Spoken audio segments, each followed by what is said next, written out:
Boa noite a todos. Tivemos uma tarde maravilhosa e vamos continuar com o nosso simpósio sobre tratamentos complexos, e haja complexidade nisso, em cirurgia plástica. Eu, pessoalmente, fiquei extremamente impressionada.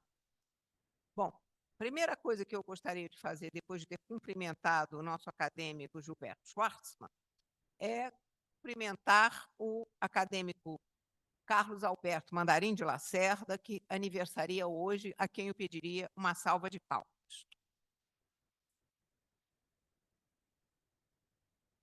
Além disso, eu gostaria de lembrar a todos que o nosso acadêmico Gerson Lima da Silva receberá a medalha Darcy Ribeiro na Universidade Norte Fluminense amanhã. A universidade foi fundada em 27 de fevereiro de 1991 e amanhã o Conselho Universitário vai dar a medalha Darcy Ribeiro ao acadêmico Gerson Lima da Silva, presidente da FAPESP.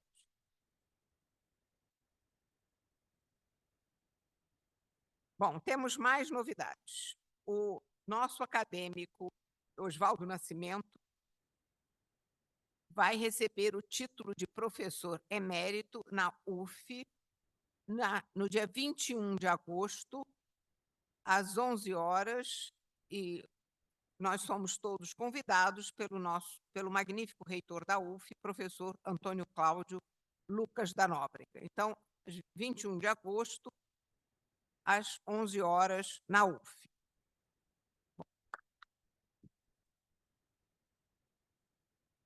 E eu acabo de receber a carta do acadêmico Mário Barreto Correia Lima, que passa a emérito. Eu já disse para ele que nós faremos uma festa para a emerência dele. Ele disse que não é necessário, mas eu acho que é muito importante, porque o acadêmico Mário Barreto serviu a academia durante 39 anos e certamente merece uma homenagem, e eu terei muito prazer em que nós organizemos uma festa para a emerência do acadêmico Mário Barreto. Então, o acadêmico passa a emérito e, com isto, nós abrimos uma vaga na secção de clínica médica. Eu declaro aberta a vaga pela emerência do acadêmico Mário Barreto Correia Lima. Agora nós passamos... Acadêmico aguarda a festa. Nós passamos agora de volta à sessão plenária, mas antes disso eu gostaria de saber se existem comunicações dos acadêmicos.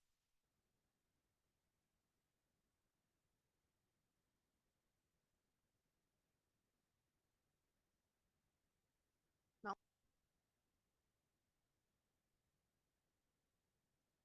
Eu gostaria de pedir ao nosso sempre presidente, Pietro Novellino, que voltasse à mesa, por favor, e passar de novo a condução do simpósio aos nossos brilhantes colegas acadêmicos, cirurgiões plásticos, José Horácio Abudib e Rolf Gemperk.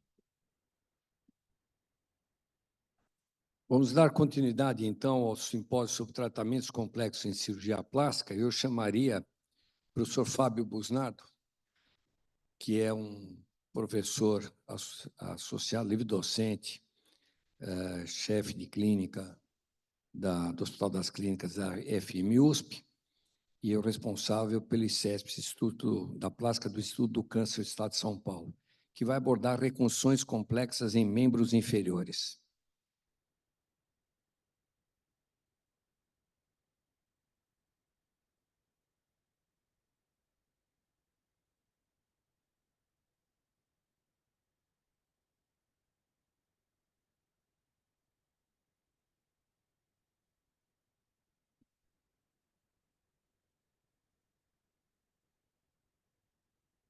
Bom, boa tarde a todos.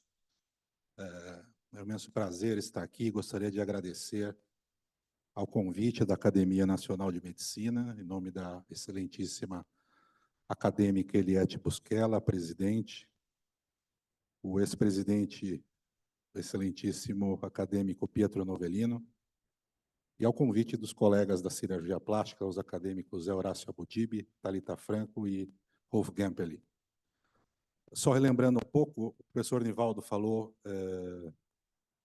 aqui do Dr. Ricardo Cruz, que é uma pessoa que conviveu muito com nós, cirurgiões plásticos, e foi membro aqui da academia. Eu vim aqui a convite do professor Ricardo Cruz em 2013.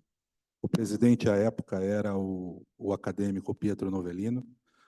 Na época, a gente tinha feito o tema da aula também era transplante de face, e, à época, nós tínhamos desenvolvido na USP o primeiro modelo experimental em ratos de transplante. E foi bem interessante. Depois, doutor Pietro, nós fomos jantar num restaurante no Leme, e o Ricardo Cruz brincou comigo que era um restaurante que ele gostava de levar convidados estrangeiros, e que Paulista era meio que um estrangeiro aqui no Rio de Janeiro.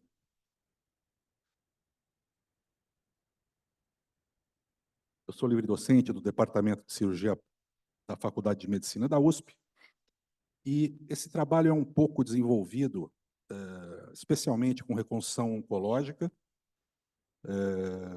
no Instituto do Câncer, como o professor Rolf falou, também como médico do Núcleo Avançado de Cirurgia Plástica do Hospital Sírio-Libanês.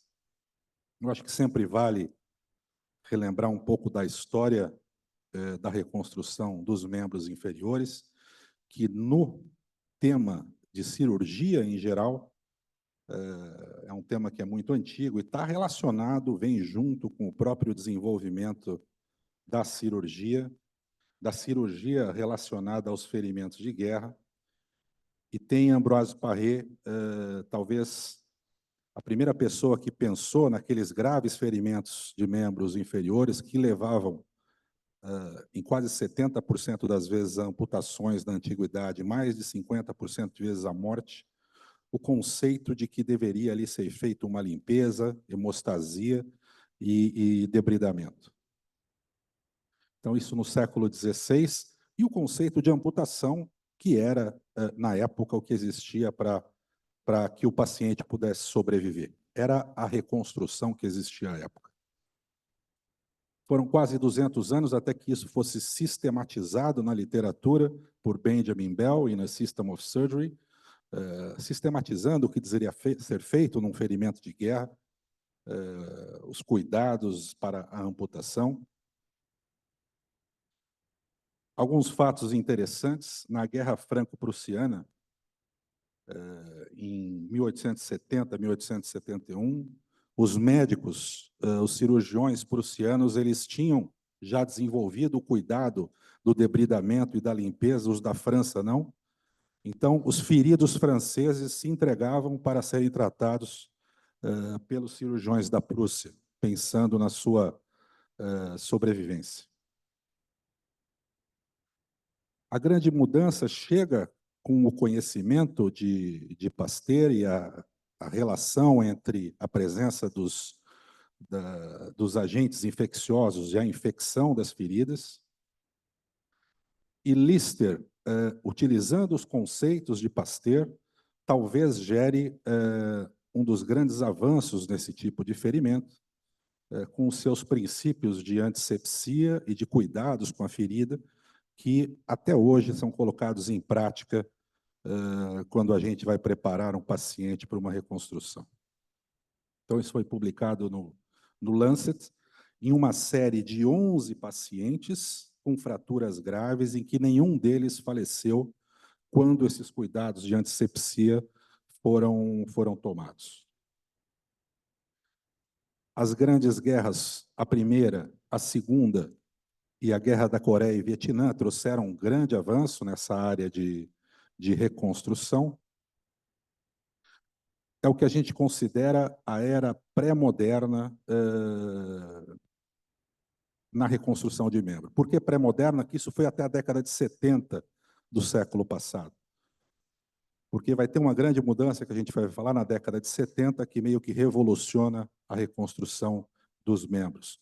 Mas veja que a mortalidade das amputações em 1815 era de quase 70%, Isso praticamente na década de 70, com o avanço da anestesia, antibiótico e o avanço da cirurgia, quase não ocorria mais. O que persistia era as amputações, lógico, nos ferimentos mais graves, e uma taxa de amputação que veio decrescendo também frequentemente.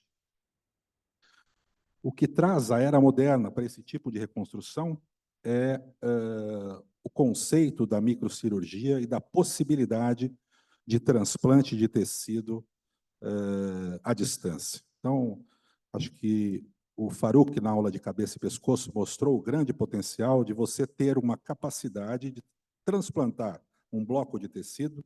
O Dr. Bumarraque também, o transplante de face nada mais é do que o transplante de um bloco de tecido vascularizado. E com o advento da microcirurgia, possibilidade de secar segmentos de partes moles ou de osso vascularizados e transplantá-los no mesmo indivíduo, especialmente no membro inferior, em seu terço distal, onde existe uma ausência de tecido ali para reconstrução, possibilitou que pacientes que antes não tivessem uma reconstrução satisfatória passassem a tê-las. Então, isso possibilitou transplante de retalho livre, os trabalhos de Hanno Milesi, também em Viena, mostrando a possibilidade de reparar nervo periférico. Então, você pode, de uma certa forma, restabelecer a sensibilidade, a depender da extensão do trauma que existiu. E isso, especialmente no restabelecimento da sensibilidade plantar, é muito importante numa reconstrução. E também os transplantes de blocos ósseos vascularizados, para o tratamento de fraturas mais complexas. Né? Então, como o Faruq mostrou, para a reconstrução de mandíbula, você pode usar segmento de fíbula para a reconstrução de tíbia ou de outros segmentos ósseos dos membros inferiores. E quem juntou um pouco de tudo isso foi esse cirurgião, que é o Marko Godina, da antiga Iugoslávia. Na verdade, ele era da Eslovênia, que ele muda aquele conceito de quando existia um ferimento grave do membro inferior, você deveria debridar e aguardar aquilo de uma certa forma estar menos infectado para um tratamento imediato, debridamento e reconstrução, tanto óssea, ortopédica e de partes moles com transferências de retalho livre. É um conceito de fix and flap, né? Isso foi muito revolucionário. Ele era jovem, aprendeu rápido, fez uma série de quase 1000 casos com bons resultados. Isso muda a história da reconstrução dos membros inferiores. Faleceu jovem, tragicamente, aos 46 anos, num acidente de carro, durante uma nevasca, junto com a esposa. E até hoje a Sociedade de Microcirurgia Americana ele tem um prêmio, que é o Godina Lecture, que é o cirurgião jovem que faz microcirurgia. Anualmente ele é homenageado com esse prêmio, que tem o nome do Marko Godina. Essa é a sua publicação, com as imagens originais da publicação. Então, o debridamento imediato e reconstrução com partes moles, a depender do tipo de defeito, sempre quando necessário, em associação com a reconstrução óssea, seja por meio de fixadores, ou externos, ou de fixação interna da ferida. Então, esse conceito é muito utilizado hoje. Felizmente, em alguns centros aqui no Brasil isso é possível, mas a microcirurgia ainda precisa se difundir, porque existem pacientes com potencial de reconstrução e que hoje, por falta de um acesso melhor, especialmente na rede pública, a uma reconstrução mais avançada, tem o membro amputado. Outro fator de extrema importância quando a gente discute reconstrução de membro inferior é esse trabalho de Rosenberg, de 82, que é uma grande mudança na oncologia, em que ele estudou e definiu que em sarcomas avançados de extremidade, a amputação ou a cirurgia preservadora mais radioterapia tinham a mesma evolução em sobrevida e qualidade de vida no médio e longo prazo, né? Então, pacientes que anteriormente eram amputados, agora passaram a ter a possibilidade de serem terem a lesão ressecada e frequentemente reconstruídas com retalhos por conta das grandes ressecções que são necessárias no tratamento oncológico. Então, essa é uma paciente com sarcoma sinovial. A depender do tumor, as ressecções sempre são com margens amplas, né? Reconstrução com um retalho livre, isso é um segmento de reto abdominal com artéria e veia na ponta da pinça ali. Os retalhos têm que ser seguros, possibilitando e não retardando os tratamentos adjuvantes. Então, aqui no caso, um tratamento com braquiterapia.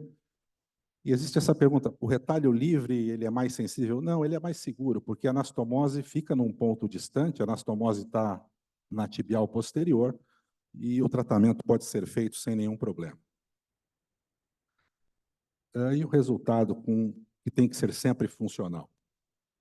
Apesar de funcional, uma preocupação nossa na disciplina foi também sempre de ter um resultado estético muito satisfatório. Função, forma, normalmente estão acompanhadas de um bom resultado estético. Eu gosto de mostrar isso para os residentes. Isso está no início do livro Plastic Surgery, que eu estudei quando era residente, na década de 90, em que o autor, o editor, o Joseph McCarthy, ele coloca que a cirurgia plástica é una. Ela não tem divisão de estética e reparadora. Que uma paciente, quando vai fazer uma reconstrução de lábio, de um fissurado, como o Henrique e o Nivaldo mostraram, os pais estão muito preocupados se vai ter um resultado estético. E uma cirurgia de face, por exemplo, que é considerada estética, é uma cirurgia que tem uma reparação por camadas, é um procedimento reparador também, né? Então, eu gosto de mostrar esse nosso livro, a Bíblia da Cirurgia Plástica, só isso que está em vermelho é estética. O resto todo é de cirurgia reparadora. E a gente tem que prezar por manter isso, que é uma parte importantíssima da nossa especialidade. Então, com isso, os retalhos cutâneos podem oferecer resultados mais satisfatórios, com retorno de forma e de função. Lembrando sempre dessa prioridade. O papel do cirurgião reparador na oncologia é permitir que o cirurgião oncológico cure o câncer, que ele seja o mais radical possível, e você dá a tranquilidade de que ele terá a reconstrução com restituição de função e de forma. Alguns trabalhos nossos falando de melanoma acral, reconstrução plantar é sempre um grande desafio, né? Essa é uma doença que pode ter relação com o estresse mecânico. Mostrando aqui alguns casos, é muito difícil porque você tem que reparar o volume, é uma área que tem que resistir ao estresse mecânico, né? E é uma área que tem uma anatomia toda especial. A pele plantar, ela tem características que a deixam aderida à face plantar e resistentes ao estresse mecânico. Inicialmente, reconstruíamos com retalhos musculares com enxerto, mas, não satisfeitos com isso, começamos a observar a possibilidade de reconstruir com retalhos de pele. O que acontece com a pele é que a pele que vem de outra região, ela tem esse movimento lateral, não é uma gordura como a da região plantar, isso pode gerar ferimentos. Os trabalhos de J.P. Hong, que é um autor coreano, ele fazia um adelgaçamento dessa pele, permitindo que ela ficasse mais aderida à musculatura e evitando ulcerações futuras. E reinervando as mesmas, uma sensibilidade que dá uma certa proteção ao calcânio. É o conceito em cirurgia plástica de tentar reconstruir com algo muito semelhante àquilo que foi perdido. Então, começamos a realizar essa reconstrução com um retalho da região da coxa. A gente chama isso de um retalho quimérico, ele é constituído por diferentes blocos de tecido, né? Então, ele tem um segmento de músculo que vai dar o volume e vai dar o contorno.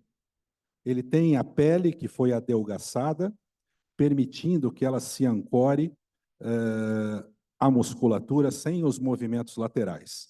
E tem o nervo que pode ser coaptado para dar uma certa sensibilidade. Então, aqui mostrando um detalhe, retirada da região da coxa, o adelgaçamento do tecido, a coaptação do nervo, o remanescente do nervo tibial e a reconstrução. Mostrando um caso um pouco mais extenso. Então, veja como o retalho fica bem fino para poder adaptar o contorno.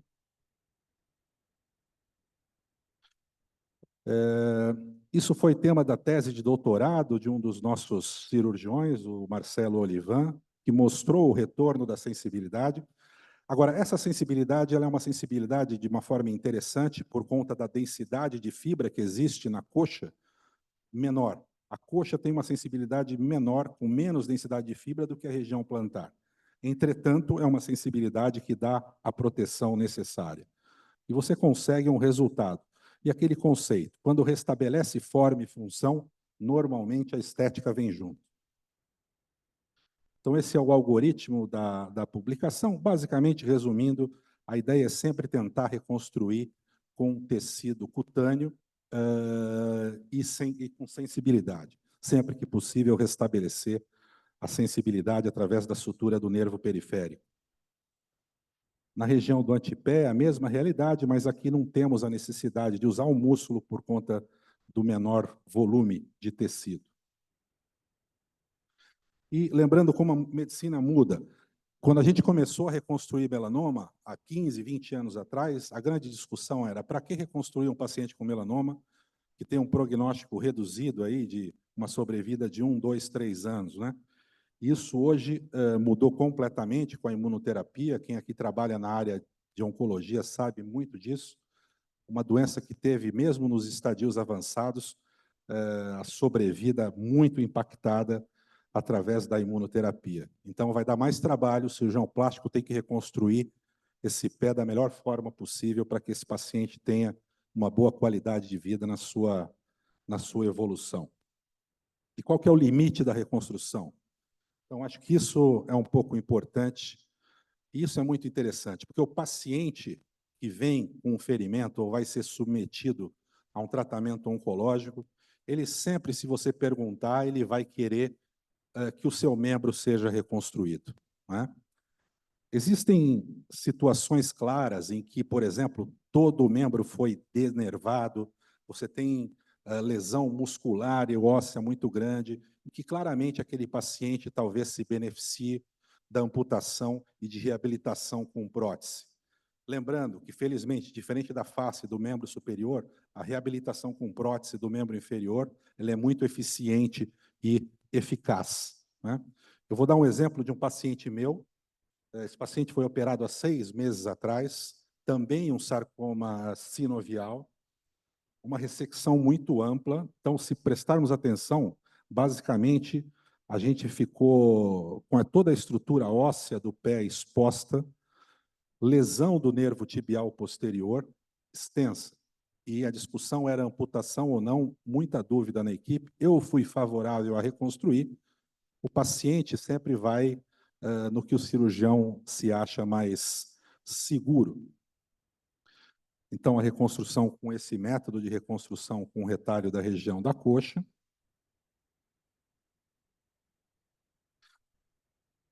Isso foi anteontem no consultório, ele tem 6 meses da reconstrução.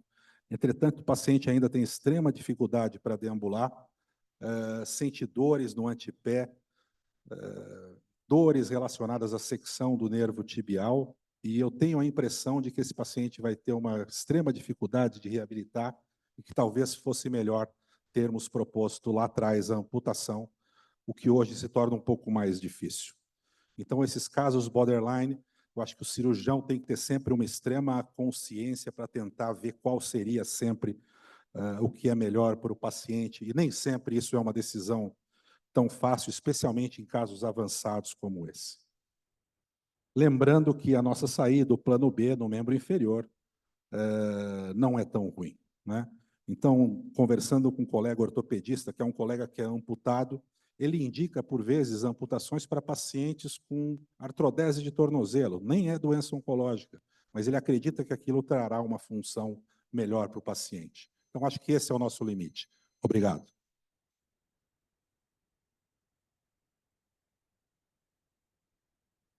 Obrigado, professor Busnardo.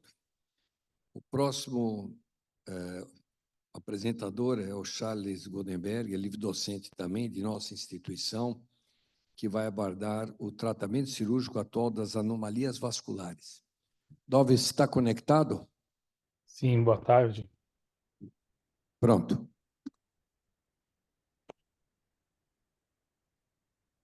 Bem, muito boa tarde a todos.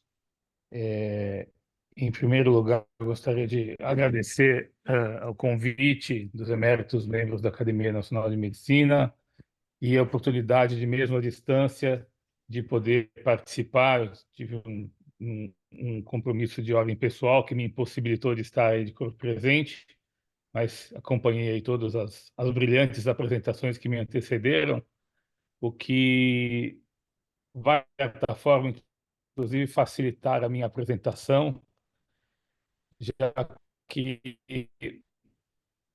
todos nós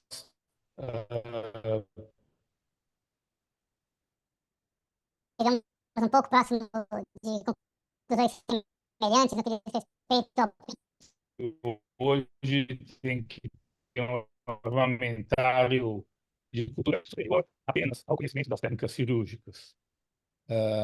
Eu vou falar com os senhores aqui sobre o papel da cirurgia atual no tratamento das anomalias vasculares, que é um capítulo bastante específico dentro da cirurgia plástica e que carrega consigo a barreira da multidisciplinaridade de uma forma muito intensa. Eu não tenho nenhum conflito de interesse para essa apresentação e começaria essa apresentação com uma frase e uma imagem daquele que talvez tenha sido o catalisador da minha carreira dentro do tratamento das anomalias vasculares, que é um cirurgião plástico da Califórnia chamado Bruce Sakauer. E a frase que eu trago para os senhores é essa: nem todas as anomalias vasculares são hemangiomas. Em medicina, algumas palavras elas acabam assumindo muitas vezes um significado genérico. Podemos falar de enxaqueca como sinônimo de cefaleia e de hemangioma como sinônimo de anomalia vascular. E num mundo em que a medicina evolui tanto, um termo errado, um diagnóstico errado, gera um tratamento errado e, consequentemente, não traz benefícios ao paciente. O que são, de fato, anomalias vasculares, e o termo, que é um termo, de uma certa maneira, bastante genérico, tem que ser entendido num contexto histórico, inclusive. Gostaria de contar aos senhores em alguns slides iniciais.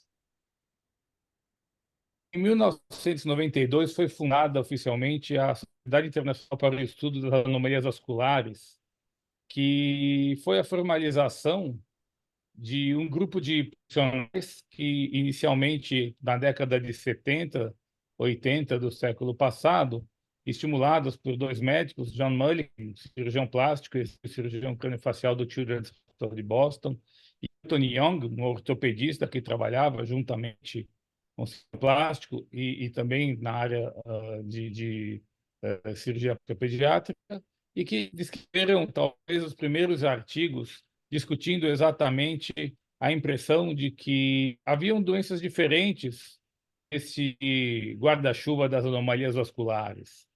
Essa sociedade, então, se formou às custas e por necessidade da divulgação e do conhecimento dentro dessa área. E eu tenho aqui algumas imagens de alguns colegas que foram ex-presidentes dessa sociedade. Eu tive a felicidade de conhecer à minha direita, quando conheci John Mulliken, ainda como residente, e no ano passado, John Mulliken, agora com 82 anos, mas ainda trabalhando diariamente no seu hospital.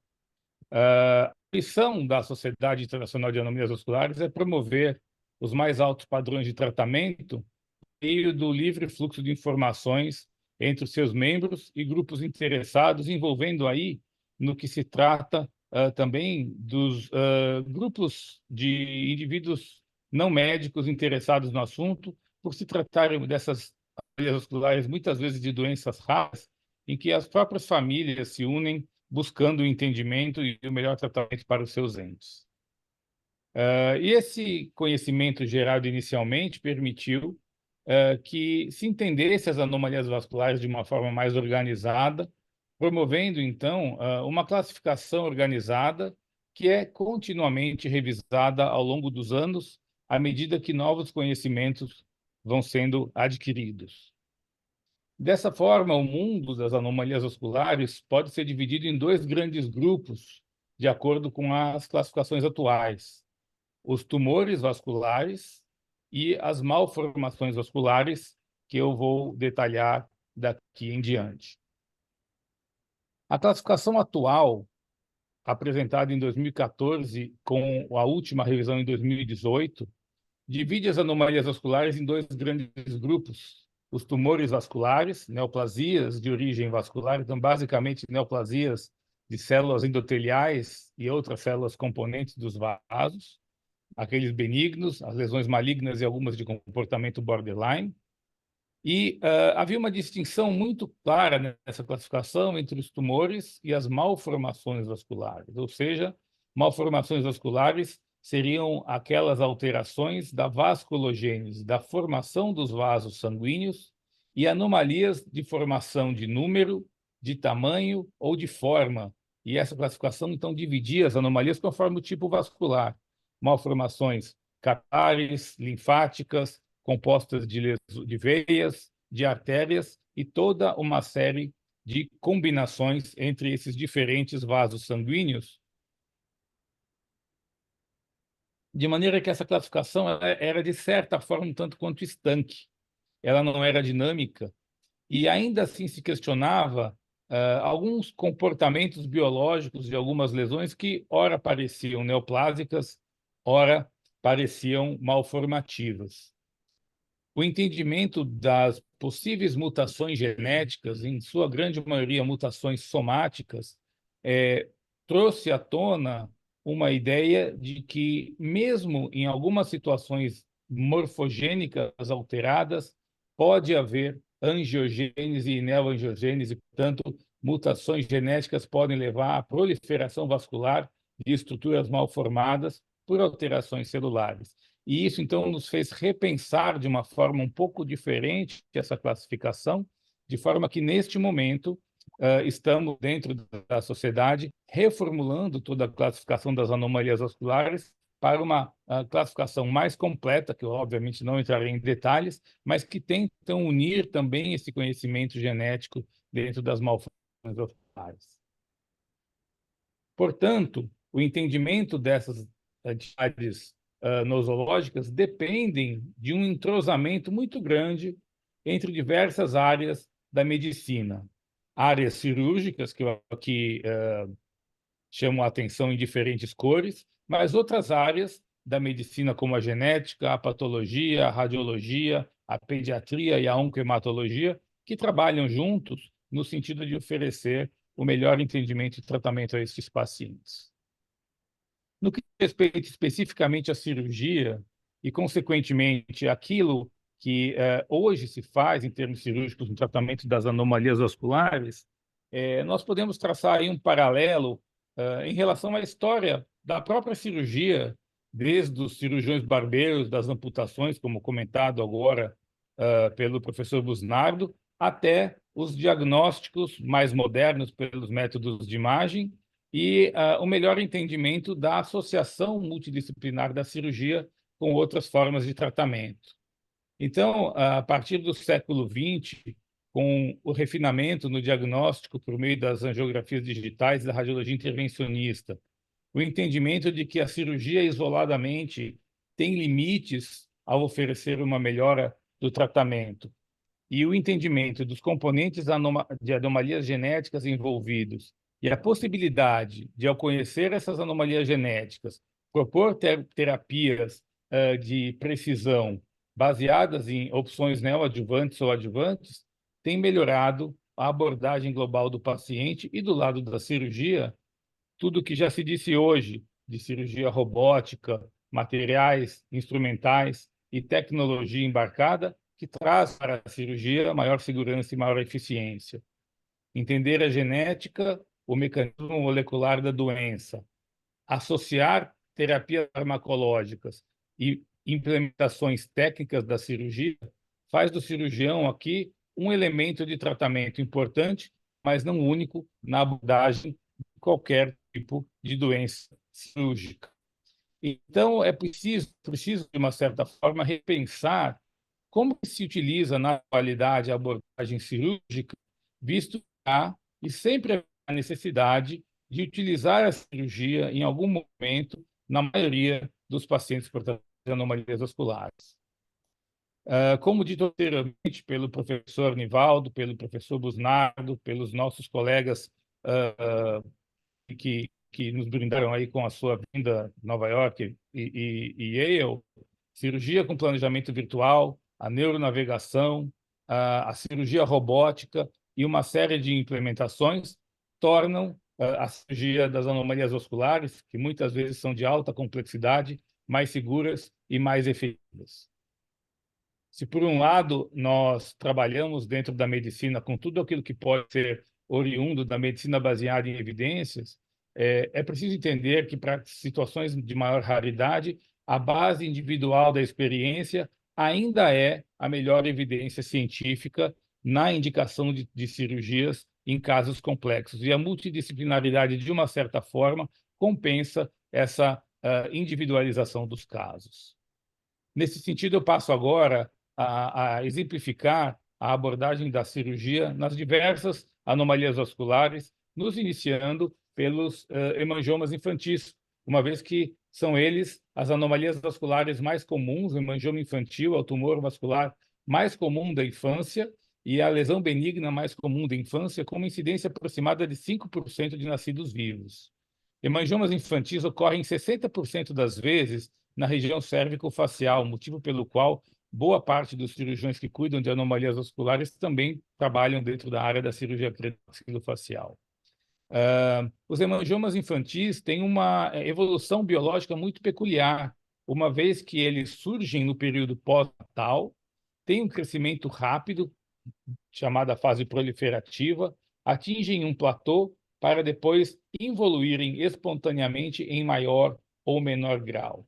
E essa é a evolução esperada da maioria dos hemangiomas infantis, em que o tratamento do médico muitas vezes é expectante, é de apoio e de seguimento. 20% dos hemangiomas infantis evoluem com algum grau de potencialidade de complicação que pode indicar algum tipo de tratamento que, na atualidade, tem como sua primeira linha de tratamento o fármaco, por sinal, de muito tempo de conhecimento, que são beta-bloqueadores na figura do propanolol. Ele foi uma grande mudança na conduta médica nas anomalias vasculares. E, interessantemente, a carta ao editor publicada no New England Journal of Medicine em 2008 a respeito dos hemangiomas infantis e o uso do propanolol foi uma das raras vezes em que uma carta ao editor teve o impacto de um artigo científico. Tal foi a mudança. E certamente que o uso do propanolol soluciona a grande maioria dos casos por ter uma eficiência de resposta aproximadamente de 95% a 97%. Mas há os 3% que não respondem, e há situações em que a localização, a dimensão ou a potencialidade de interferência no crescimento facial pode fazer com que o tratamento cirúrgico se faça necessário. Em situações em que há obliteração dos eixos visuais, em que uma ressecção cirúrgica combinada com a involução espontânea pode resolver o problema, em casos em que não há resposta ao tratamento farmacológico e uma abordagem cirúrgica com boas vias de acesso escolhidas pode permitir a retirada de um hemangioma infantil com um resultado final bastante inconspícuo. Ou mesmo naquelas situações em que a deformidade é tal em que vai exigir, mesmo com a evolução da lesão em algum momento, uma reparação mais complexa, como, por exemplo, uma reconstrução total de nariz, numa paciente adolescente que teve um hemangioma infantil na fase mais precoce da infância e um resultado final bastante compatível com o convívio social normalmente adequado. Existem outros tumores vasculares, que eu, por uma questão de tempo, não me aterei aqui, mas existem outros tipos de hemangioma, como hemangioma congênito, que pode ter uma evolução bastante complexa, que também vai exigir tratamento cirúrgico, bem como as neoplasias vasculares de comportamento intermediário e maligno também podem fazer uso de terapias farmacológicas, quimioterápicas associadas à cirurgia. Dentro das malformações vasculares, capilares, linfáticas, venosas e arteriovenosas, a cirurgia tem indicações específicas para cada uma destas situações que eu passo agora também a apresentar aos senhores de uma forma ilustrativa. As malformações capilares são lesões superficiais, cutâneas, em que há dilatação do plexo vascular subdérmico e aumento do número de válvulas da região. Por se tratar de uma lesão estritamente cutânea, mesmo que ela dê um aspecto clínico muito deformante em algumas vezes, é uma doença da pele, e a ressecção cutânea pode ser muitas vezes resolvida com simples enxertos de pele total. O que a gente pode fazer, o que nós podemos fazer de forma a melhorar o resultado, é entender uma eventual ressecção cirúrgica para redução de volume no contexto das unidades anatômicas e estéticas da face, e com isso realizar enxertia, construções com ressecções parciais e reposicionamentos teciduais, de forma a obter um resultado adequado quando a paciente melhora o volume e ajusta esse enxerto, que às vezes tem uma alteração de coloração cutânea, com maquiagens de forma bastante simples e que permitem com que ela tenha uma convivência razoável no seu dia a dia. Às vezes, a malformação capilar pode se associar ao crescimento esquelético da face e passar a incomodar a paciente pela simetria esquelética muito mais do que pela lesão cutânea. Então, nesses casos, e novamente, cirurgias ortognáticas convencionais, com planejamentos virtuais pré-operatórios, osteotomias diferenciadas, vão permitir uma melhora do contorno facial e um melhor equilíbrio da face, que, para esse tipo de situação, pode ser tão importante para o paciente quanto a sua lesão pigmentada ou sua lesão cutânea vascular. As malformações venosas, dentro das malformações vasculares, são algumas das mais comuns. Elas têm um crescimento progressivo e não regridem, diferente do hemangioma infantil, e ao longo da vida podem se manter de forma bastante evidente. Vejam aqui um exemplo interessante de uma malformação vascular intramassetérica, e quando a paciente contrai um músculo, ela bloqueia o retorno venoso e, com isso, a lesão surge e se torna evidente. Algumas malformações venosas são pequenas e localizadas, outras são bastante extensas, inclusive com repercussões sistêmicas do ponto de vista de coagulação. Se nós olharmos aqui duas fotos dos lençóis maranhenses, nós vamos entender um pouco a fisiopatologia das malformações vasculares do tipo venoso. Elas podem ser formadas por grandes lagos venosos, isso está associado a algumas mutações genéticas específicas, ou múltiplos e pequenos lagos comunicantes, de uma lesão de um aspecto muito mais infiltrativo, associado a outros tipos de mutações genéticas, às vezes responsivas a tratamentos farmacológicos. Então, dependendo de uma série de fatores, nós vamos definir tratamentos e sequências de tratamento. Algumas vezes indo direto por uma cirurgia, com ressecções guiadas e mapeadas por ultrassom, outras vezes com grandes ressecções cutâneas, em que a monitorização do nervo facial se faz necessário para uma segurança cirúrgica, em que são removidas uma série de flebolitos, ou seja, calcificações intravenosas, que são patognomônicas das lesões venosas.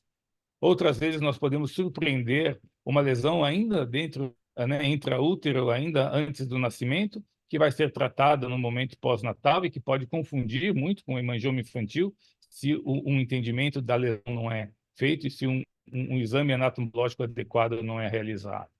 Muitas vezes, lesões mais infiltrativas expandem tecidos e podem nos dar a falsa impressão de que uma ressecção radical é necessária, mas uma dissecção minuciosa da lesão com preservação anatômica pode devolver a forma anatômica ainda no intraoperatório, em que os relevos passam a ser visíveis quando a lesão foi removida, e essa remoção tem efetividade em longo prazo.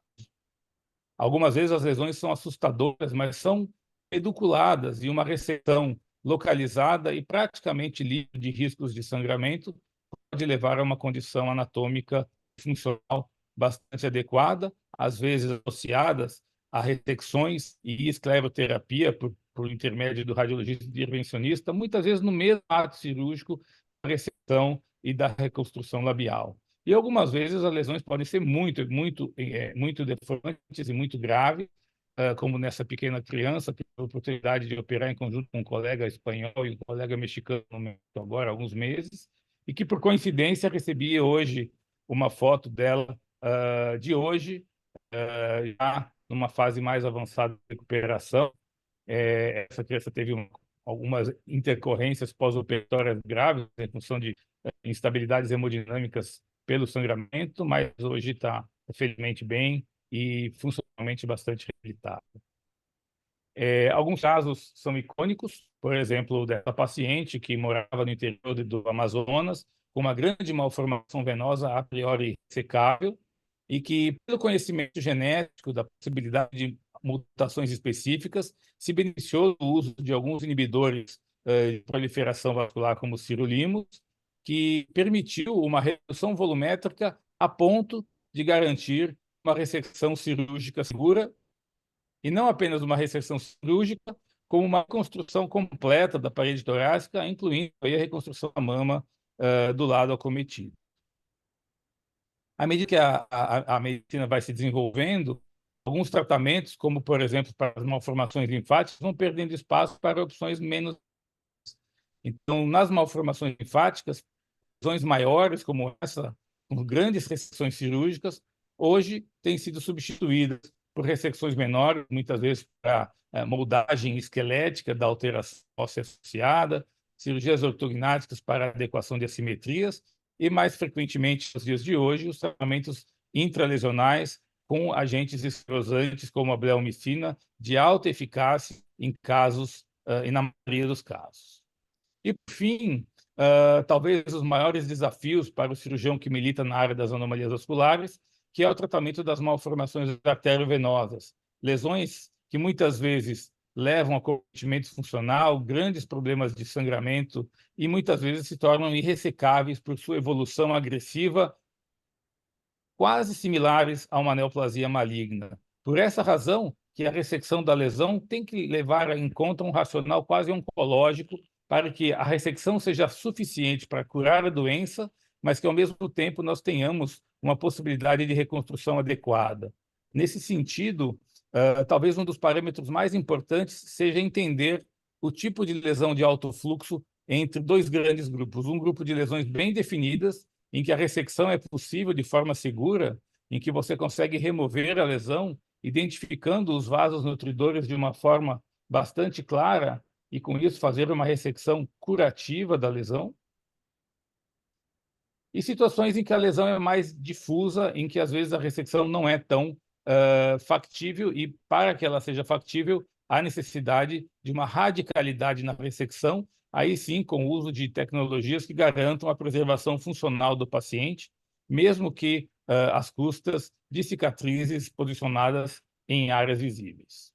Algumas vezes essa ressecção radical implica em amputações de estruturas anatômicas, como uma amputação de orelha, e a reconstrução tem que envolver, então, nesse caso, uma reconstrução total da orelha para se chegar a um resultado final de controle da doença e de reabilitação funcional completa.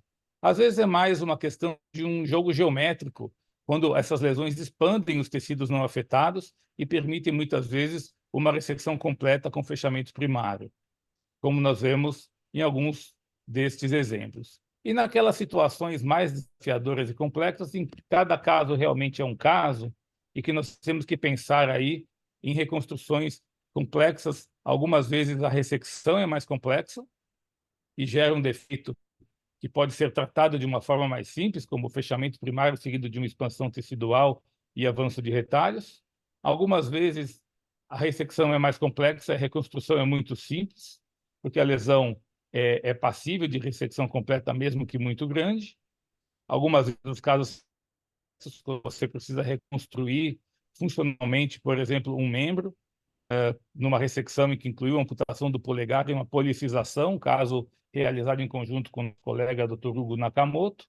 E, para finalizar, aqueles casos em que tudo isso tem que vir junto, né? Esse é um caso icônico, é um caso pré-planejamento virtual, cirurgias com guias ósseos, numa paciente jovem estudante de medicina, já tinha visitado a terapia intensiva algumas vezes por choques hemorrágicos, por uma malformação arteriovenosa na região palatina e maxilar, que foi tratada com uma abordagem crâniofacial complexa, por meio de uma translocação facial, ressecção completa da lesão e reconstrução imediata com o retalho ósseo-miltâneo fibular, um caso que eu tive a oportunidade e o prazer aí de operar junto com o professor Busnardo, em que a reconstrução óssea foi feita ao mesmo tempo, os retalhos emagrecidos, os implantes colocados, a funcionalidade restabelecida e um pré- e pós-operatório que fica aí difícil de identificar. Talvez esse seja o nosso principal objetivo de tratamento, né? Que o resultado final seja frequentemente semelhante ao pré-operatório quando a lesão não é evidente, a paciente apresenta uma evolução segura do ponto de vista do tratamento da doença de base, funcional e esteticamente adequada. Eu termino aqui agradecendo mais uma vez a oportunidade, o convite e a compreensão de estar à distância, desejando uma boa tarde a todos e parabenizando a todos os envolvidos nesse espetacular simpósio. Obrigado. Obrigado, professor Dove. O próximo a apresentar é o professor Paulo Leal, da UERJ, que vai discorrer sobre o papel do cirurgião plástico no tratamento global do câncer da mama.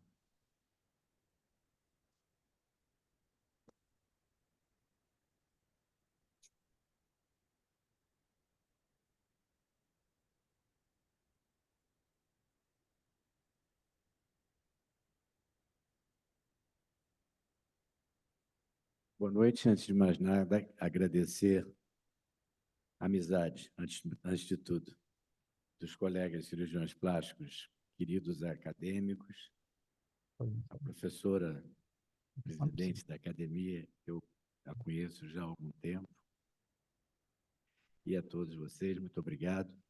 O que eu vou apresentar, nós vamos falar, eu vou, algumas vezes, em alguns momentos, vou ser um pouquinho mais rápido, por conta do número de situações que eu trouxe para mostrar para vocês. É o papel do cirurgião plástico no tratamento global do câncer da mama, das cirurgias mais conservadoras às cirurgias mais radicais. Não tenho nenhum conflito de interesse. Eu inicio a nossa apresentação aqui com a apresentação para vocês do professor Humberto Veronesi. O professor Humberto Veronesi foi o fundador do Instituto Europeu de Oncologia, em Milão, e o grande apresentador e divulgador das cirurgias mais econômicas, mais, digamos assim, até gentis, mais efetivas, para o tratamento do câncer da mama. E nessa frase ele diz exatamente isso, que as mulheres conscientes que estão participando de terem o câncer de mama, que estão participando de programas de tratamento, merecem ser tratadas com gentileza no tratamento cirúrgico, e não simplesmente um tratamento injusto, injustificável e muito agressivo. E, com isso, criou-se... Eu só queria aqui, por favor... E você pode tirar isso aqui de perto, aqui, que eu não estou... Desculpe aqui, eu pedi um tempinho. Isso. Para apagar uma... E com isso... Os tratamentos mais benignos, entre aspas, da situação maligna das mamas, cada dia mais divulgado, cada dia mais empregado, digamos assim, com toda a segurança. 3 princípios regem, digamos assim, essa reconstrução da mama operada por câncer.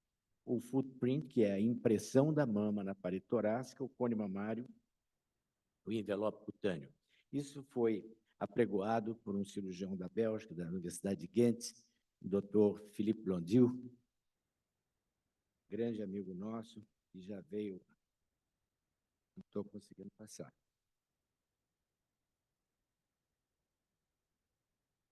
Ok. E com isso, ele mostra que o que é importante, por exemplo, no footprint mamário,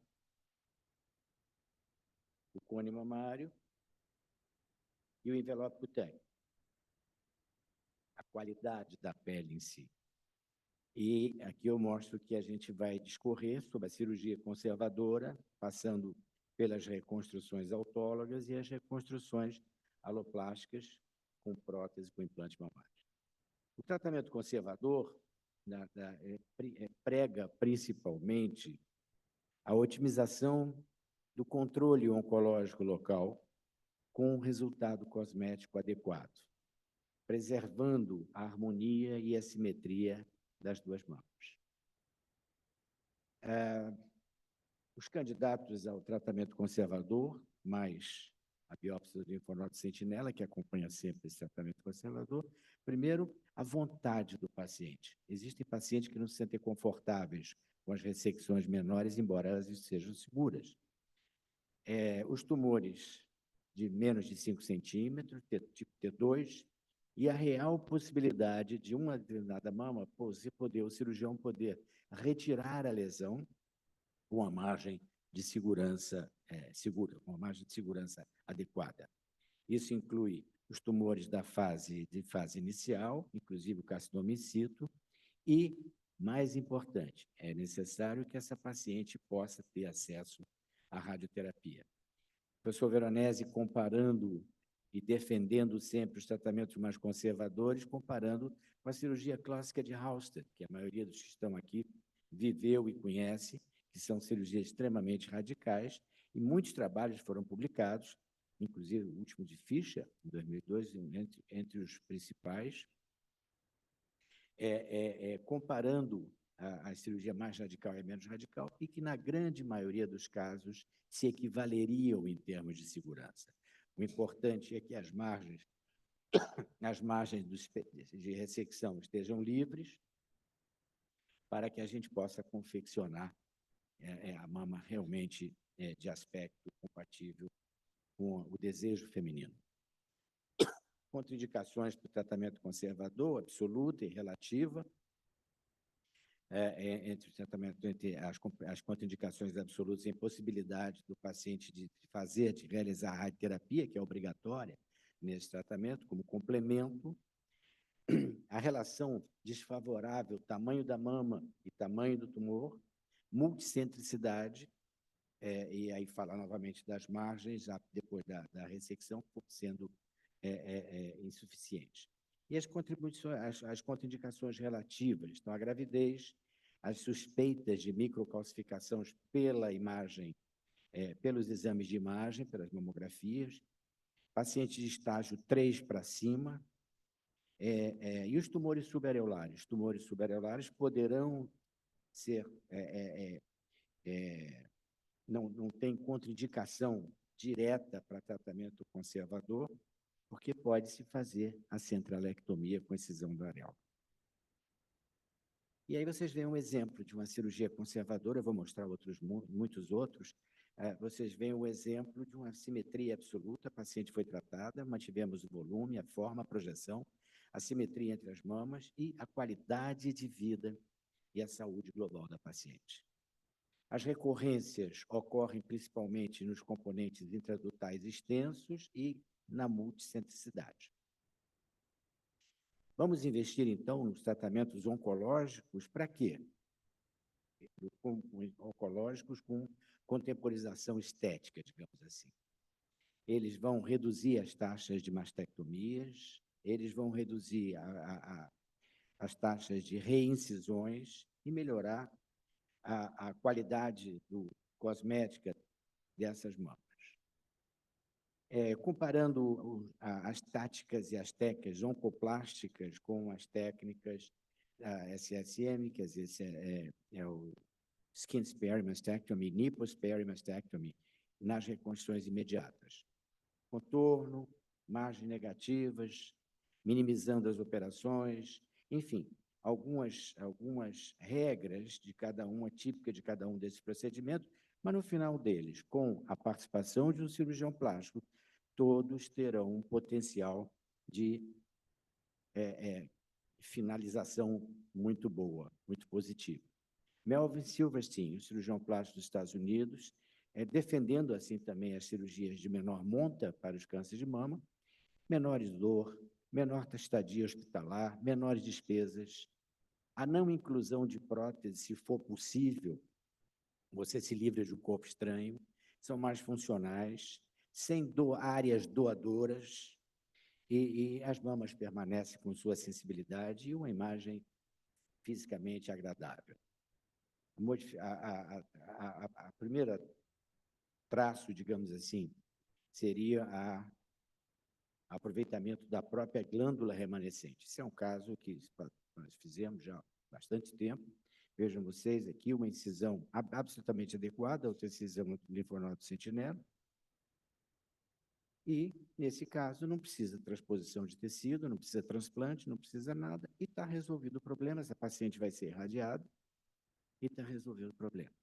Esse vou apresentar agora é uma técnica de um colega nosso, alemão, de Düsseldorf, chamado Aldrast, Werner Aldrast, que o Dr. Rolf conhece. E o Werner tem uma tática que eu acho muito interessante, eu vou mostrar aqui para vocês, predominantemente para os tumores da linha média, quer dizer, os tumores dos quadrantes internos, principalmente os quadrantes superiores, que é uma área muito difícil de reconstruir.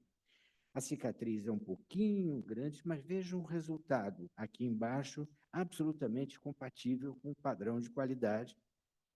Somente vou mostrar e vou adiantar para que nós não... Essa é a lesão, esse é o tumor. Uma coisa muito interessante na tática do Aldrast é que vejam a quantidade de tecido que ele, numa cirurgia dita econômica ou dita conservadora, ele consegue, o que é muito bom, porque você certamente vai ter boas margens de segurança aí para cura do seu paciente. Está vendo aqui? E a forma da mama já está feita, ele mantém, ele conserva as perfurantes daquele retalho. Enfim. E eu já posso passar para outra adiante. Vejam o resultado final. Paciente com essas marcas de radioterapia. Tumores do quadrante interno, esse é outro caso que nós fizemos com o mesmo procedimento. E do quadrante externo também, mobilizando tecidos de vizinhança, confeccionamos toda a parte lateral de ambas as mamas, mobilizando-se as areolas, não precisam ser retiradas, etc. As mamas maiores são um dado muito interessante. As mamas maiores vão permitir uma mais larga, mais abundante, mais precisa ressecção do tumor, com margem de segurança absolutamente seguras, digamos assim, como a própria palavra diz. E uma melhor reconstrução em termos estéticos.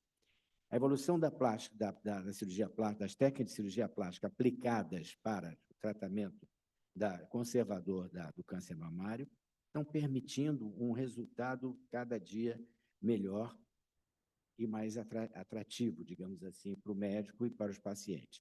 O cirurgião italiano Berrino, já há algum tempo, nos anos 80, ele trouxe para vocês, somente para vocês verem os defeitos. Ele classifica os defeitos da cirurgia conservadora pós-câncer em 4 tipos. Mas isso é somente para mostrar a vocês alguns dos defeitos que podem ocorrer se não for devidamente vista por um cirurgião plástico e tratadas com eficiência. O tamanho do tumor em relação ao câncer, em relação ao câncer, do tamanho, em relação à própria mama, é um ditador de técnica, digamos assim. E aqui nós vemos também os tumores centrais. Vejam o resultado dessa mama esquerda, pré-operatório, pós-operatório, praticamente uma plástica mamária. Eu vou mostrar a técnica. A técnica é uma técnica semelhante à técnica do Dr. Liacir, que todos nós conhecemos.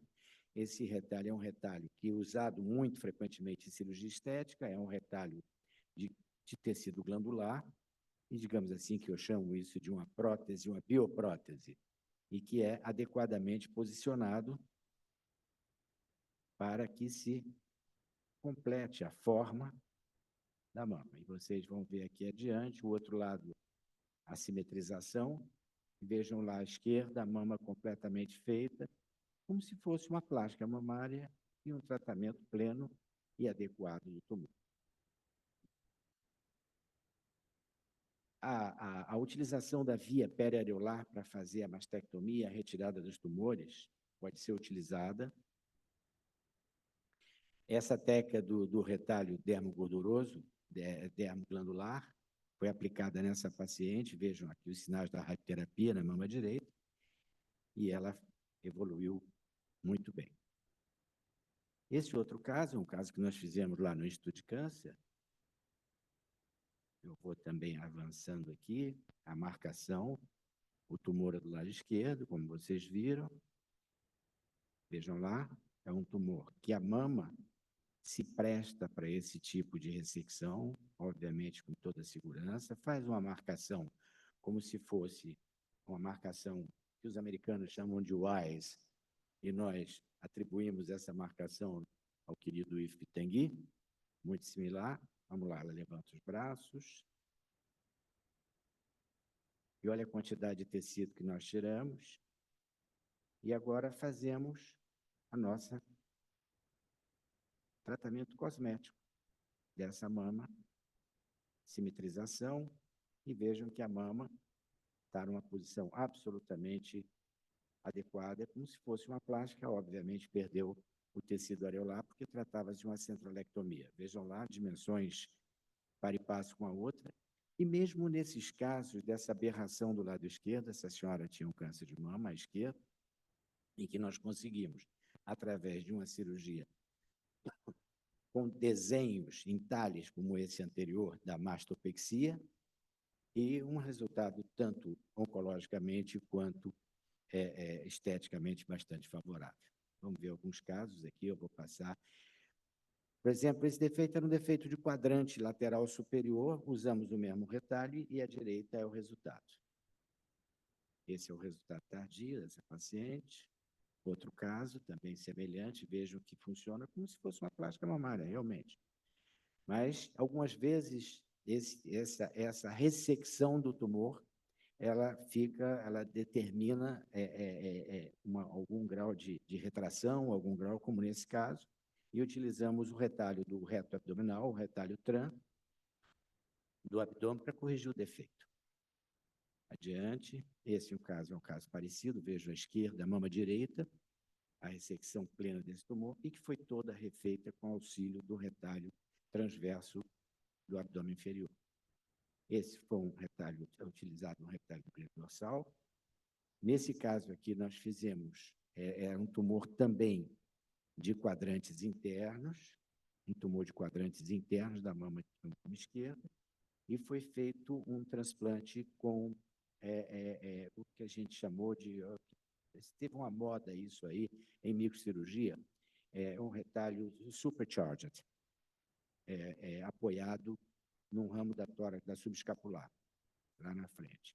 Esse é um outro caso, também foi feito com micro, utilizando, veja o defeito, um defeito muito difícil de ser reparado, e foi feito um SIA flap, Superficial Inferior Epigastric Artery flap. Outro caso com o glêndulo dorsal.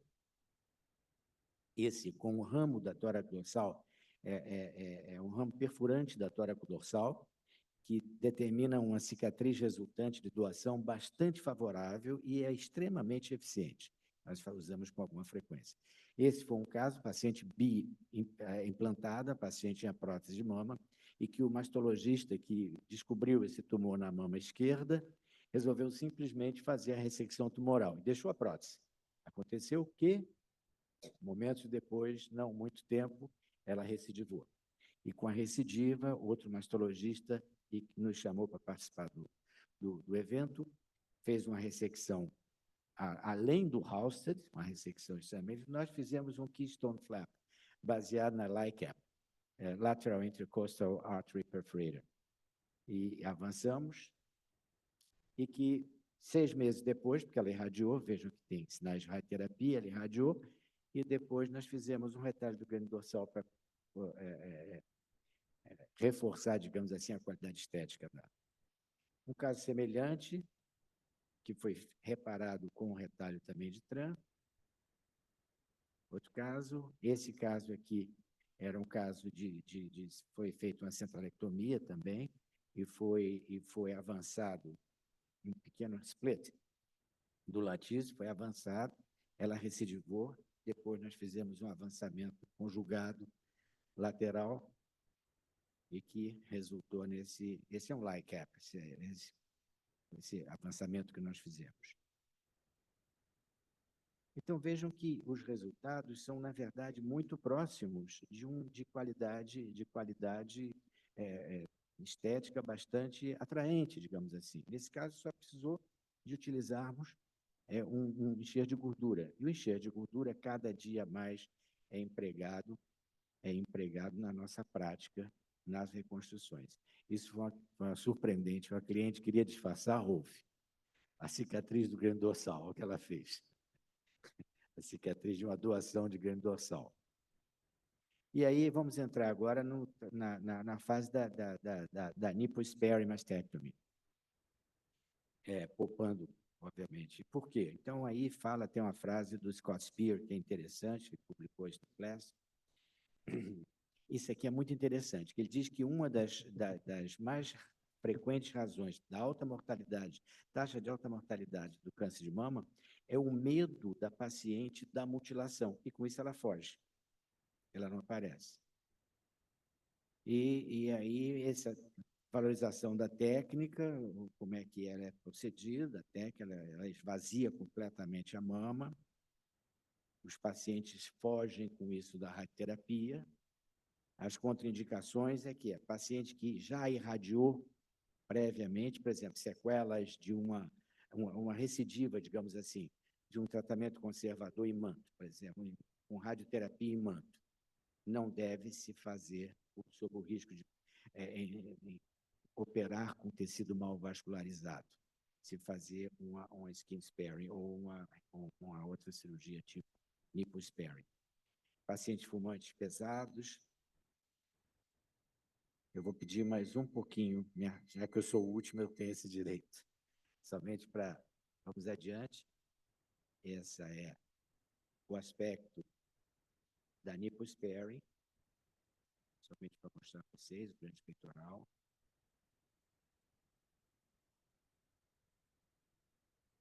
Somente para mostrar o grande peitoral. Então, o pocket, que essa prótese vai ingressar, é complementado ou por matrizes, ou por malhas, tipo UltraPro, que nós usamos com uma frequência. Bom, muito bem. Critérios oncológicos estão aqui, tumores até 3 centímetros, a axila normalmente espera-se que esteja negativa, sem envolvimento da pele. Fala assim, essa técnica é utilizada muito também em mastectomia profilática, que é oferecida principalmente em pacientes com forte história familiar ou com presença de má qualidade genética dirigida para o câncer de mama. É um caso aqui, vou apresentar outro caso para vocês. Vou fazer isso um pouco mais rápido. Os casos se apresentam, são delineados aqui. Aí os fatores que nós já falamos, que indicariam a essa cirurgia com caráter profilático, todos eles passaram por essa cirurgia e vejam que se assemelham até à plástica. Tumor filóide recorrente. Outro. Vamos adiante. Esse caso é um caso que eu caracterizei que se beneficiaria muito de um lipofilling. E aí eu coloquei ele aqui para mostrar a vocês como é feito o enchimento, o aproveitamento de tecido gorduroso na correção fat grafting, né, na correção desse problema de sequelas de ressecção e reconstrução. Esse caso, vejam vocês, que voltou aqui a imagem inferior completamente já bem depois. Esse como ela saiu da sala depois da injeção e vejam aí embaixo uma mama absolutamente bem reconstruída no sentido com a ajuda para classificar a ajuda do fat grafting, aqui também cheia de gordura e grande dorsal. E quem nós diminuímos a outra, depois de certo tempo, essa paciente foi irradiada. A realidade presente é que o nipple sparing, a poupança da areola e a mastectomia subdérmica, mais ou menos, é cada vez mais indicada, é cada vez mais aproveitada no sentido de indicações. Os expansores também, que são muito utilizados, principalmente nos candidatos à radioterapia. Aí, vamos lá, o primeiro estágio, o segundo estágio, essa paciente, após a aplicação do expansor, ela está trocando, está ingressando com o implante permanente. Isso foi, essa expansão do retalho abdominal, foi um trabalho que nós publicamos há bastante tempo e que nós conseguíamos, em pacientes absolutamente sem pacientes mastectomizados, realmente mastectomizados, expandíamos o abdômen superior e deslizávamos no sentido da topografia mamária e conseguíamos um resultado como esse, bastante interessante também.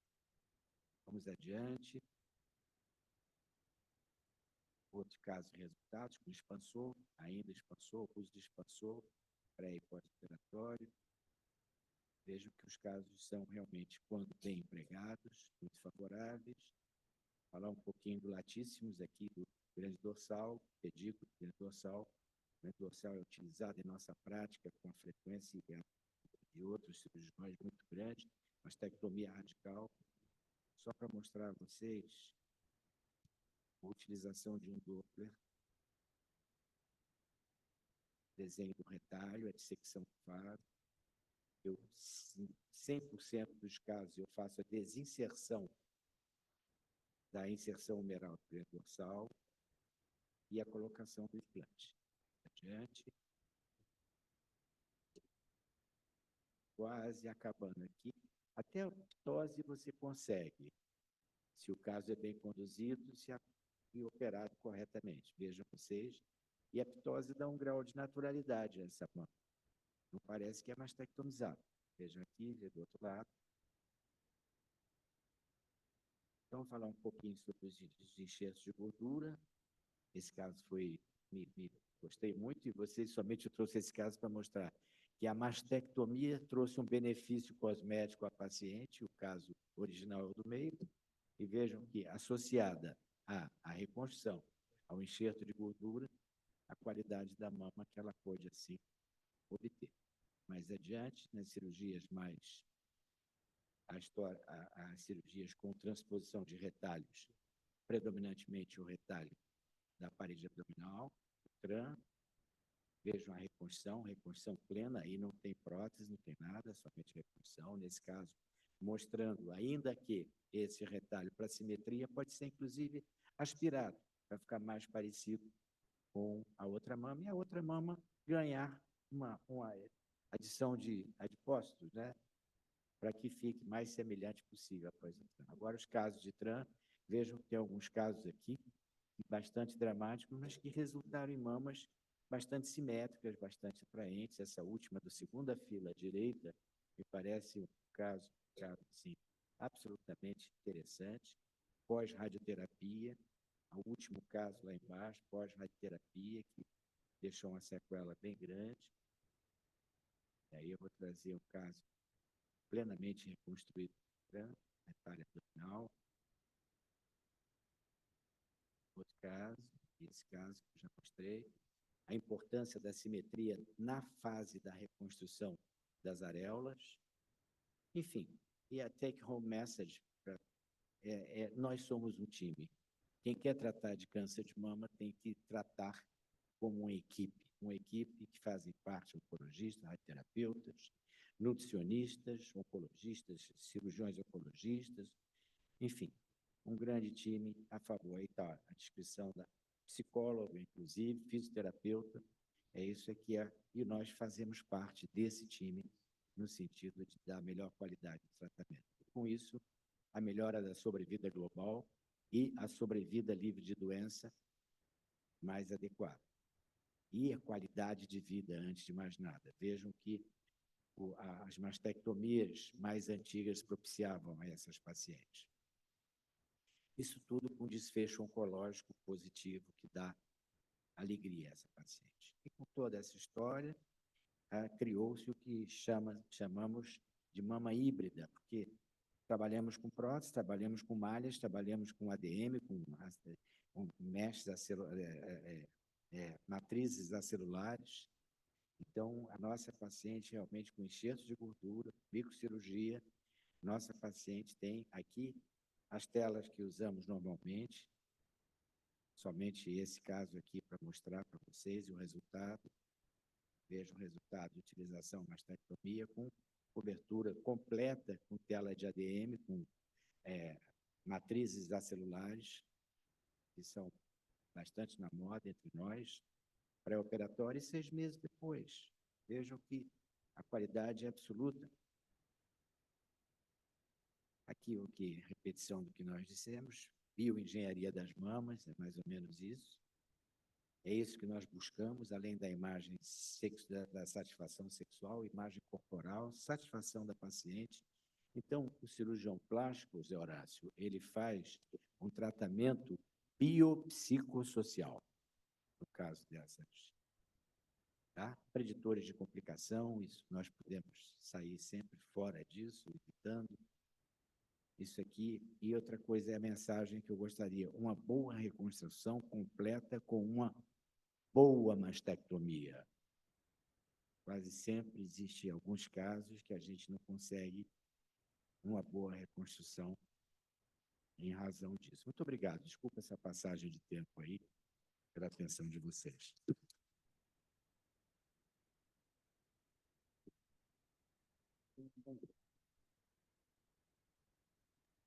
Passo a palavra à bancada acadêmica, se alguém quiser fazer alguma pergunta, algum comentário.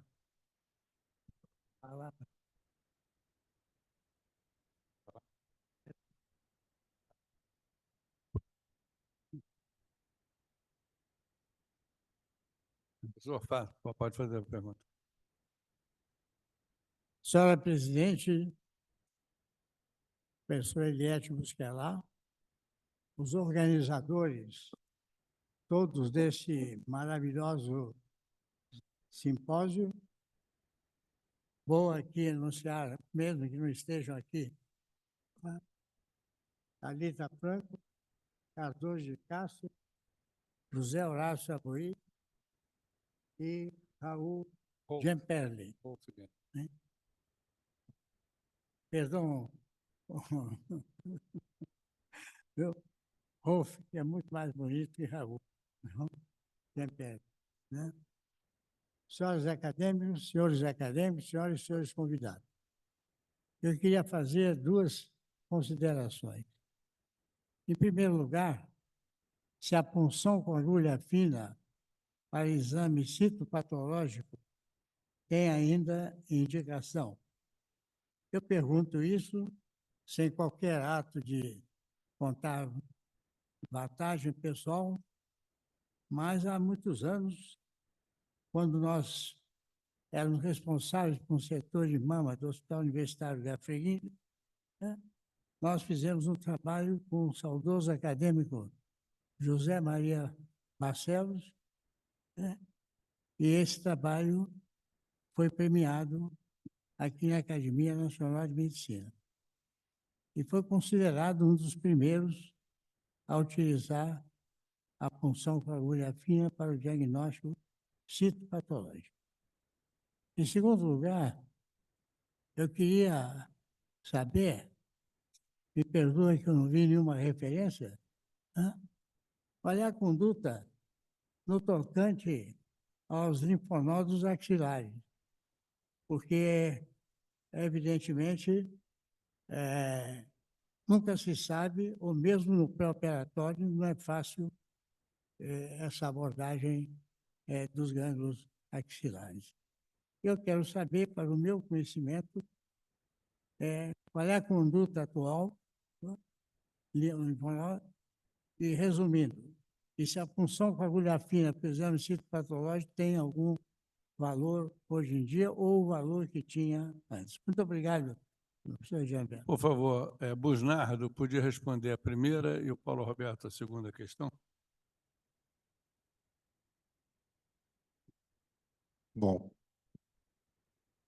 eu acho que na questão da biópsia, talvez o Paulo possa até comentar melhor, referente à área mamária.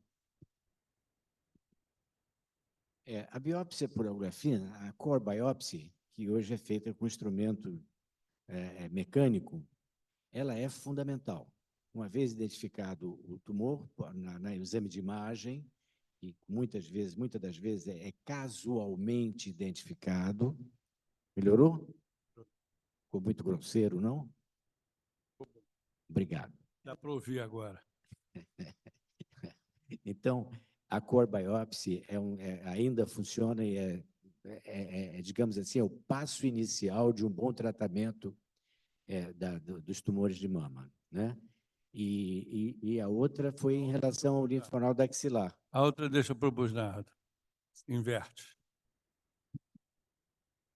Interessante. O linfonodo, pesquisa do linfonodo, eu vou falar um pouco mais do melanoma, depois eu passo para o Paulo para falar na mama.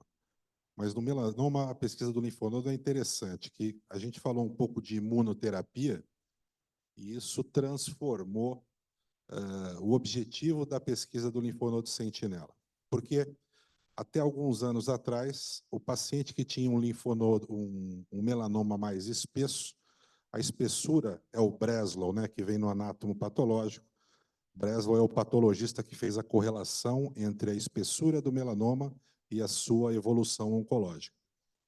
E um Breslow acima de 0,75 milímetros indicava um paciente com um risco razoável de disseminação linfonodal. Então, esses pacientes tinham a indicação de pesquisa de linfonodo sentinela, e quando o linfonodo sentinela era positivo, era indicada a linfadenectomia eletiva, né? Com o avanço da imunoterapia e dada a morbidade dessas linfadenectomias, quase 30% de morbidade com deiscência e infecção, atualmente esses pacientes, os estudos mostraram que esses pacientes podem ser seguidos com um ultrassom de alta frequência, com qualidade, e, se existir alguma alteração linfonodal, esse linfonodo é biopsiado futuramente. E alguns pacientes, mesmo com linfonodo positivo, você indica a imunoterapia antes de indicar a linfadenectomia. Muito obrigado. Tem mama. Tem a mama. Não, é só complementar um pouquinho. Vamos falar um pouquinho para cabeça e pescoço. A turma da cabeça e pescoço, com Breslow, no caso do melanoma. Paulo, a pergunta é referente à mama. Ok. Linfonodo sentinela na Ok, mama. isso era só uma complementação, mas tudo bem. Em relação à mama, professor, é uma rotina no tratamento dos tumores mamários você fazer a biópsia do linfonodo sentinela. Em quase 100% dos casos, fazemos a busca do linfonodo sentinela. Se a paciente, após a busca, não revelar positividade na pesquisa do linfonodo sentinela, ela provavelmente vai se livrar da radioterapia compulsória no pós-operatório. Entendeu? Isso a partir não das cirurgias não conservadoras. Porque para a cirurgia conservadora, a rotina em toda cirurgia conservadora, mesmo com linfonodo não aparente, ela vai fazer radioterapia. Existem algumas questões em torno disso, mas a essência do raciocínio é esse. Entendeu? Muito obrigado. Bem, então passo a palavra ao Dr. Rolf para as considerações finais. Bem, eu não tenho muito a acrescentar. Na realidade, tivemos grandes apresentações, reconstruções de membros inferiores, e a gente pôde observar que, obviamente, o cirurgião plástico tem que ter uma abordagem, um conhecimento das técnicas microcirúrgicas, porque senão ele fica totalmente desarmado. Em alguns casos, faz retalhos locais, mas ele não mostrou nenhum caso, mas existe essa possibilidade, mas a grande maioria dos casos vão para reconstruções microcirúrgicas, inclusive pela amplitude das ressecções, né?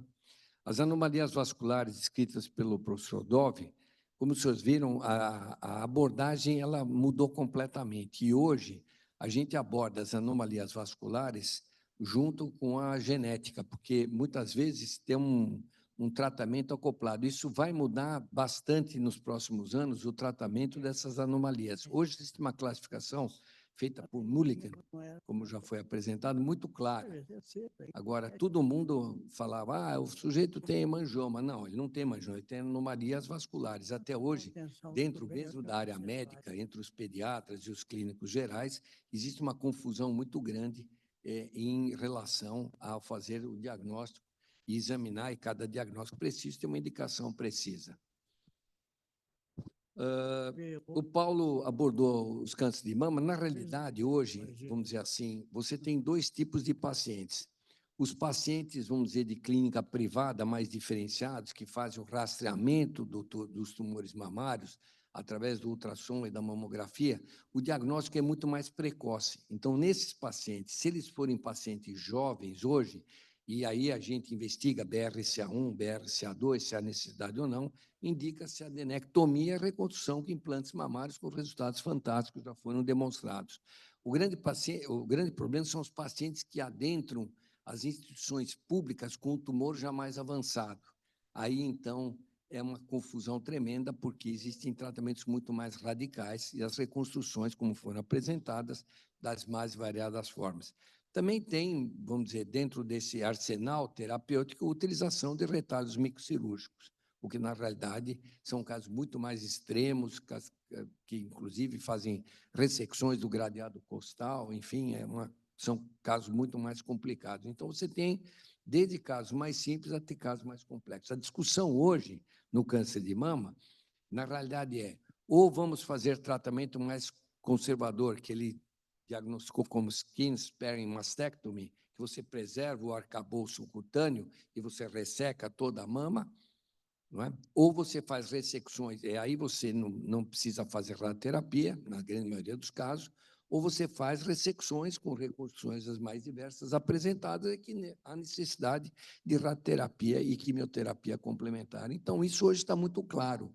As condutas que foram apresentadas são muito claras, né? Então, os senhores puderam observar, tudo que se faz, vamos dizer, tem muito mais coisas para apresentar, mas num simpósio curto, como nós temos aqui, tempo escasso, não dá para apresentar tudo o que a cirurgia plástica promove em tratamento para o bem da nossa sociedade. Mas, enfim, os senhores puderam aprender ou apreciar parte daquilo de complexidade que nós tratamos e nós abordamos. Professor Liliete, muito obrigado pela oportunidade de ter, junto com o José Horácio e a Thalita, organizado esse simpósio.